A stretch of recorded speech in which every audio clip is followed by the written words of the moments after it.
جسے گزشتہ چند دہائیوں سے خلیج کا نخلستان کہا جاتا رہا، جہاں صحراؤں میں چمکتے ہوئے ٹاورز آسمانوں سے باتیں کرتے،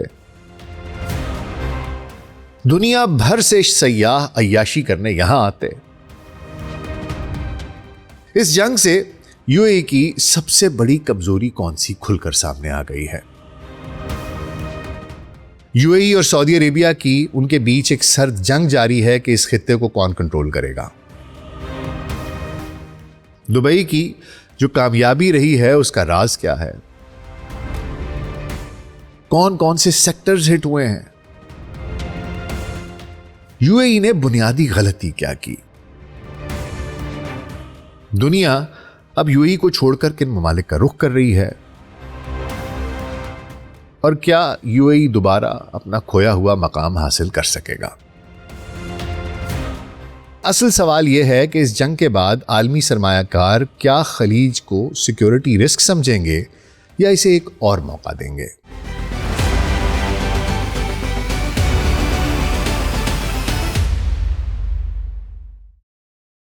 global search podcast doctor Nasir بگ کے ساتھ آپ کی خدمت میں حاضر ہیں۔ جی السلام علیکم۔ پاکستان اس ماہ کے آخر تک متحدہ عرب امارات کو $2 ارب کا قرض واپس کر دے گا۔ یہ رقم اسٹیٹ بینک آف پاکستان میں ڈپازٹ کے طور پر رکھی گئی تھی، جس پر پاکستان 6.5% سود ادا کر رہا تھا۔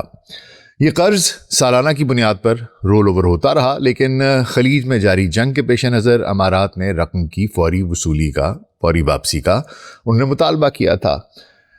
لیکن وجہ کیا واقعی جنگ ہی ہے یا کچھ اور بھی؟ اس بارے میں مبصرین مختلف آراء کا اظہار کر رہے ہیں۔ دبے دبے الفاظ میں بہت سی باتیں کی جا رہی ہیں۔ پاکستان کے بالعموم تمام خلیجی ممالک کے ساتھ اچھے تعلقات رہے ہیں۔ پاکستانیوں کی ایک بڑی تعداد خلیجی ممالک میں موجود ہے، جو پاکستان کے لیے زر مبادلہ کا سب سے بڑا ذریعہ ہے۔ وہ لوگ وہاں کام کرتے ہیں مختلف لیولز پر، کچھ ٹیکسی ڈرائیورز ہیں، کچھ لیبررز ہیں، کچھ وائٹ کالرز جاب کرتے ہیں، کچھ بلو کالر جابز کرتے ہیں۔ تو یہ تمام لوگ وہاں سے زر مبادلہ بھیجتے ہیں، جو پاکستان کے لیے زر مبادلہ کا سب سے بڑا ذریعہ ہے۔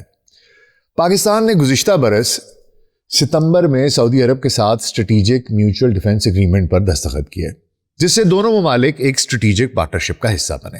لیکن دسمبر میں یمن مکلا میں سعودی عرب نے یو اے ای سے آنے والی ایک کنسائنمنٹ پر بمباری کی اور الزام لگایا کہ یو اے ای سعودی عرب مخالف گروہ کی مدد کر رہا ہے۔ اس کے بعد دونوں ممالک کے تعلقات کشیدہ ہو گئے۔ بعض لوگ یہ کہتے ہیں کہ سعودی عرب سے قربت کی وجہ سے یو اے ای نے پاکستان سے قرض کی واپسی کا مطالبہ کیا۔ لیکن جیو پولیٹیکل سین پر کہانی کبھی بھی ون ڈائمینشنل نہیں ہوتی۔